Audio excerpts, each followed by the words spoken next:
Chers frères et sœurs, la paix du Christ. Comment vous avez oublié? La paix du Christ. Amen. Je n'ai pas bien entendu. La paix du Christ. Amen. Amen. Nous devons être dans la joie, chers frères et sœurs. Aujourd'hui, nous célébrons la fête des Pentecôtes. Nous célébrons la naissance même de l'Église sous l'impulsion, sous l'effusion de l'Esprit Saint. Et comme nous l'avons écouté dans l'Évangile, on nous dit, Jésus souffla sur les disciples. D'abord, en leur disant, la paix soit avec vous 2 fois, mais il souffla sur eux et il leur dit, recevez l'Esprit Saint. Recevez l'Esprit Saint. Voilà, chers frères et sœurs, l'Esprit Saint, si vous faites vraiment attention, dans notre Église, il y a peu de gens qui se dévouent à l'Esprit Saint. Nous avons beaucoup de dévotions à la Vierge Marie. Nous avons de différentes dévotions adressées à Jésus. Mais dévotion à l'Esprit Saint, des fois c'est difficile. Mais pourtant, l'Esprit Saint fait partie de la très sainte Trinité. Et c'est l'Esprit Saint qui continue à conduire l'Église aujourd'hui. Donc, dans notre vie, dans nos prières, dans nos lieux de méditation, nous devons penser à l'Esprit Saint. Parce que c'est l'Esprit Saint qui gouverne le monde. C'est l'Esprit Saint, avec ses multiples dons, nous aide à construire notre Église. Et le premier aspect de l'Esprit Saint, c'est d'abord la communauté. Les disciples, comme la première lecture tirée du livre des Actes des Apôtres, nous a retracé, ils étaient réunis dans un lieu communément appelé le Cénacle. Ils étaient tous réunis. Ils étaient tous réunis. Ce n'est que dans cette unité, dans cette union, que Jésus apparaît, que Jésus leur souffla les dons de l'Esprit Saint. Il y a un adage vulgaire qui dit « l'union fait la force ». L'union fait la force. Une famille qui est unie, ce sera une famille solide. Ce sera une famille qui se soutienne, que ce soit dans la difficulté, que ce soit dans la joie, cette famille sera bien soudée. Et là, il aura la joie, la paix.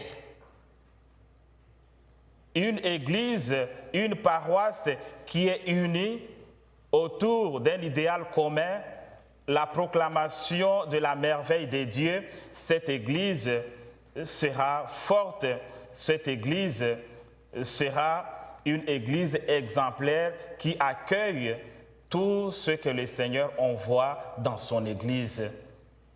L'unité est très nécessaire, chers frères et sœurs. Nous devons nous unir avec nos différences, avec les différents dons que nous avons reçus de Dieu, avec nos différentes cultures. Nous devons nous unir pour construire les royaumes de Dieu, pour élargir les royaumes de Dieu. L'union fait la force. Et cet esprit, comme nous l'avons écouté, donne ce qu'on appelle les dons de langue. Les dons de langue, oui, il y a des polyglottes, il y a des gens qui parlent 5, 6, 10 langues. Ils sont bénis et ça fait partie des dons de langue. Mais les dons de langue dont parlent les Saintes Écritures, surtout sous l'impulsion de l'Esprit Saint, c'est quoi? C'est la paix, parler de la paix aux autres, parler de la joie, parler de la serviabilité, parler de la douceur, parler de la réconciliation, parler du pardon, parler un langage qui console. Voilà, c'est ça les dons de langue. Et chacun et chacune de nous, par son baptême, par sa confirmation, a reçu toutes ces potentialités pour être des bons missionnaires qui véhiculent la paix, la joie, la douceur, la serviabilité et puis l'entraide. Nous devons les faire, chers frères et sœurs, avec amour, parce que ce sont les dons que nous avons reçus gratuitement de la part de l'Esprit Saint. Et l'Esprit Saint, nous avons suivi encore une autre image, c'est un souffle comme le vent. Le vent, personne ne peut arrêter le vent. Et personne ne peut identifier, même les géologues, même ceux qui font la météo comme science, ne peut identifier avec exactitude où peut aller le vent, jusqu'où peut aller le vent. Le vent souffle là où il veut. Le vent souffle là où il veut. Ça, c'est une image aussi importante pour nous. L'Esprit Saint travaille partout, chers frères et sœurs. L'Esprit Saint travaille avec les chrétiens que nous sommes. L'Esprit Saint travaille avec les autres qui ne connaissent pas Dieu. L'Esprit Saint travaille partout. Mais ce qui est important, il ne faut pas attrister l'Esprit Saint. Comme nous le savons, le péché contre l'Esprit Saint est impardonnable. C'est-à-dire le refus de voir la merveille de Dieu s'accomplir par une association, par un frère ou une sœur, c'est une faute grave contre l'Esprit Saint. Tout simplement pour dire, nous ne devons pas être jaloux. Quand un frère, une sœur a une qualité, nous devons dire merci Seigneur pour ce don. Nous devons encourager ceux qui font du bien.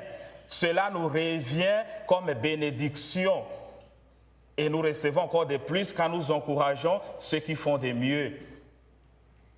Et un autre aspect, tous les dons que nous avons, ça vient de l'Esprit Saint. C'est-à-dire, comme on dit, l'Église est une et universelle dans sa diversité.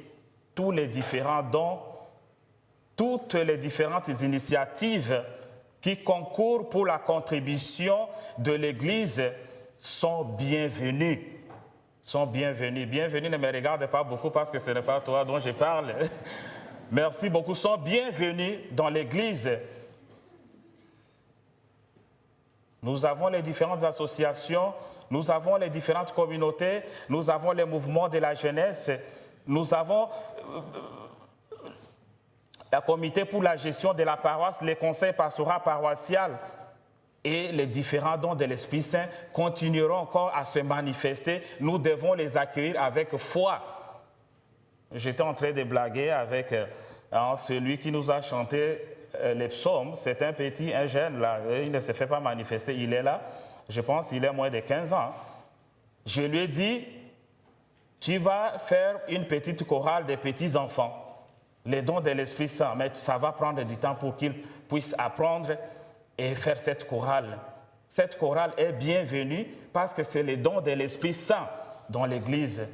Toute initiative qui consiste à augmenter le nombre de peuples de Dieu, toute initiative qui consiste à construire l'Église dans la durabilité, toutes ces initiatives sont accueillies par l'Église parce que c'est le don de l'Esprit et personne ne peut éteindre cet élan de l'Église. Nous devons nous ouvrir aux autres, nous devons nous laisser conduire par l'Esprit Saint pour que l'Esprit Saint travaille, qu'il prenne place, parce que l'Esprit Saint travaille au-delà de nos calculs. Travaille au-delà de nos calculs. Nous devons laisser la place à l'Esprit Saint. Et nous avons écouté encore, l'Esprit Saint travaille dans la diversité. Et ça, c'est la deuxième lecture, dans la diversité. Les apôtres qui étaient réunis, ils ne venaient pas tous de la même région. Si bien que nombreux étaient des Juifs, certains sont venus même du monde païen, du monde grec. Ça veut dire, mettons nos diversités au service de la communauté, au service de l'Église.